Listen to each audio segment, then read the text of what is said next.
Hello दोस्तों, हमारे इस यूट्यूब चैनल पर आपका वापस से स्वागत है। अगर आप चैनल पर नए हो तो चैनल को लाइक कीजिए, सब्सक्राइब कीजिए और ज़्यादा से ज़्यादा लोगों के पास शेयर कीजिए। वीडियो के नीचे डिस्क्रिप्शन में आपको ट्विटर और टेलीग्राम का लिंक दिया गया है, तो उस लिंक पर क्लिक करके हमारा ट्विटर और टेलीग्राम को आप ज्वाइन कर सकते हो। और वो मैं इसलिए आपको बता रहा हूँ कि ट्विटर और टेलीग्राम पे मार्केट की अपडेट प्लस सिग्नल प्रोवाइड कराता हूँ। वो कोई चार्जेबल नहीं है, फ्री है फ़िलहाल, तो आप उसको ज्वाइन कर सकते हो ट्विटर और टेलीग्राम को। और तो मैं आज बात करने वाला हूँ वीकली एनालिसिस की, कि इस वीक में मार्केट किस तरफ जा सकता है और पिछले वीक में कहाँ पे क्लोजिंग दी और अगले वीक में क्या मार्केट के कौन कौन से लेवल बदल सकते हैं और क्या मूव आ सकते हैं। तो चलिए, ये गोल्ड का चार्ट है। पिछले वीक में गोल्ड ने $2234 के पास में क्लोजिंग दी। जो लाइफ टाइम हाई था उसके ऊपर गोल्ड ने क्लोजिंग दी है, तो ये भी एक अच्छी बात है कि ऊपर जाने के ज़्यादा चांसेस है। और जो मैंने आपको टारगेट दिए हैं वो करीबन सभी टारगेट हिट हुए हैं। कम से कम 700-800 पिप से भी ज़्यादा जो लाभ था वो लोगों को मिला है। और अगला टारगेट है $2250। तो तब तक मैं आपको ये बोलता हूँ कि अगर यहाँ पर आप प्रॉफिट में हो, तो अगर यहाँ पे प्रॉफिट में हो तो प्रॉफिट यहाँ पे बुक करो और अगले सिग्नल का वेट करो। मैं ये नहीं बोलूँगा कि आप 2250 तक बैठे रहो। मैं आपको यही एडवाइस दूंगा कि भैया, आप 2034 के पास में अगर आप प्लस में आ रहे हो तो मंडे को मार्केट ओपन होगा, तो उस वक्त आप प्रॉफिट बुक करो और मार्केट से एग्जिट हो जाओ और मेरे अगले सिग्नल का वेट करो। तो अपन गोल्ड की बात करते हैं, तो गोल्ड फिलहाल 2034 के पास में क्लोजिंग हुई है। और जो डेटा निकल के आए थे ना पिछले वीक के, देखो मेजर डेटा आ रहे हैं पिछले 2-3 वीकों से। कभी फेड, कभी सीपीआई, कभी यूएस में इन्फ्लेशन के डेटा आ रहे हैं और भी डेटा हैं जो आ रहे हैं। तो उनसे मार्केट में बहुत ही ज़्यादा प्रभाव पड़ रहा है। डेटा को देखकर गोल्ड नीचे रहना चाहिए, लेकिन गोल्ड अप है। कि जैसे मान लो डेटा पॉजिटिव है तो गोल्ड डाउन साइड होना चाहिए, अगर डेटा नेगेटिव है तो गोल्ड को अप साइड होना चाहिए। मतलब इनका एक कॉम्बिनेशन है कि डेटा सही आते हैं तो गोल्ड रिजेक्ट होता है, अगर डेटा नेगेटिव आते हैं तो गोल्ड पॉजिटिव होता है। लेकिन ये एंटी क्रॉस चलता रहता है। पिछले 2-3 वीक से आप अच्छी तरीके से इनकी हिस्ट्री देखोगे कि डेटा किस तरीके के आ रहे हैं, मार्केट किस तरह मूव हो रहा है, तो उस तरीके से आप समझ जाओगे कि डेटा बिल्कुल नॉर्मल आ रहे हैं तो भी मार्केट में फरारी मच रही है। तो इस वीक के जो आने वाला वीक है उसके सपोर्ट और रेजिस्टेंस देख लेते हैं। तो इस वीक का सपोर्ट है $2140।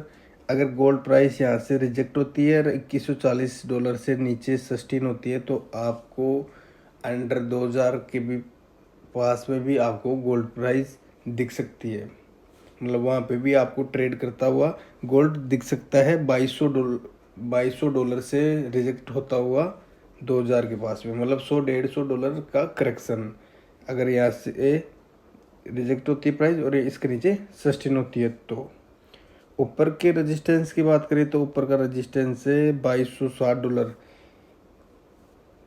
ऐसे मान लेना कि जो जोन नहीं है यहाँ पे चल रहा है, अगर इसके ऊपर गोल्ड प्राइस जाती है ना $2250 के भी ऊपर, जो अगला वीक आएगा उसकी बात करूँ, तो उसमें $2250 के ऊपर ट्रेड करती हुई मिलती है अपन को गोल्ड की प्राइस। तो गोल्ड को $2300 जाने के लिए कोई नहीं रोकेगा। और जो इसका ट्रेंड है वो केवल अप ट्रेंड है। करेक्शन ले सकता है, पर ये कहाँ से ले सकता है, ये डेटा के ऊपर निर्भर है। डेटा तो आ रहे हैं अलग तरीके से और गोल्ड वगैरह है अलग तरीके से। तो अगर इसको वीकली टाइम फ्रेम में अपन देखें गोल्ड को, तो मैंने पिछले वीडियो में भी बताया था आपको कि भैया, जो वीकली जो कैंडल है वो बिल्कुल देखो ग्रीन क्लोजिंग हुई है वीकली कैंडल में। अगर अगली कैंडल भी वीकली ग्रीन बनती है और $2250 से ऊपर ग्रीन ही बनती है तो देख लेना, ये वीडियो सेव कर लेना। 2300 या $2300 से ऊपर भी गोल्ड को जाने से कोई नहीं रोक सकता, करेक्शन ले ले सकता है, पर वो बात अलग है। लेकिन $2300 से ऊपर भी गोल्ड प्राइस जा सकती है अगली वीक में, और मेजर डेटा भी है। तो आपको बिल्कुल केयरफुल रहना है, ध्यान रखना है, स्टॉप लॉस के साथ में ट्रेडिंग करना है। अगर आप इस चैनल पर नए हो तो चैनल को लाइक करना है, और मार्केट के बारे में बिल्कुल नहीं जानते हैं तो भी आपको स्टॉप लॉस के साथ में ट्रेडिंग करना है, क्योंकि ये एक मार्केट है, दलदल है। इसमें जैसे स्टॉप लॉस नहीं लगाओगे तो पछते ही जाओगे, एक दिन अकाउंट को जीरो करके अकाउंट से बाहर हो जाओगे। और जो ये कैंडल है ना ग्रीन, ये बहुत ही मतलब एक अच्छा सिनेरियो दिखाई है कि बिल्कुल ग्रीन मतलब फुल साइज की कैंडल बनी है, ये क्लोजिंग दी है इसने। अगर अब नई कैंडल बनेगी जब मंडे को मार्केट ओपन होगा, तो अगर यहाँ से करेक्शन मिलता है गोल्ड को, यहाँ से, वैसे तो मिलेगा नहीं क्योंकि अब ट्रेंड में है, ऊपर जाने के चांसेस ज़्यादा है, तो करेक्शन मिल सकता है ना, तो ये सपोर्ट लेने के लिए ज़रूर आ सकती है गोल्ड प्राइस। जो भी $100-150 का अंतर है, ये $2234 के पास में चल रहा है, और 2080 के पास में ये सपोर्ट लेने के लिए गोल्ड प्राइस यहाँ पे आके और ऊपर के लिए अग्रसित हो सकती है। तो ये आपको बिल्कुल ध्यान में रखना है। और डॉलर इंडेक्स की बात करें तो डॉलर इंडेक्स भी $104 से भी ऊपर क्लोजिंग दी है इस वीक में। तो डॉलर इंडेक्स का भी आपको चार्ट देखना है, उसके अनुसार आपको ट्रेडिंग करनी है। और इम्पोर्टेंट डेटा की बात करें तो उससे पहले मैं आपको ये बता दूं कि जो मैंने सिग्नल दिया था ना आपको 2 दिन पहले, तो उस सिग्नल का बिल्कुल ध्यान में रखना है। हो सके तो यहाँ पे उसका प्रॉफिट बुक करो $2230 या 2200। अगर मंडे को मार्केट ओपन होता है, करेक्शन मिलता है 2025 तक 10-5 पॉइंटों का करेक्शन मिलता है, तो वहाँ तक भी आप प्रॉफिट बुक कर लेना। क्योंकि ये तो है ही नहीं कि खुलते ही मार्केट $2250 चला जाएगा या खुलते ही मार्केट $2200 आ जाएगा, ऐसा नहीं है।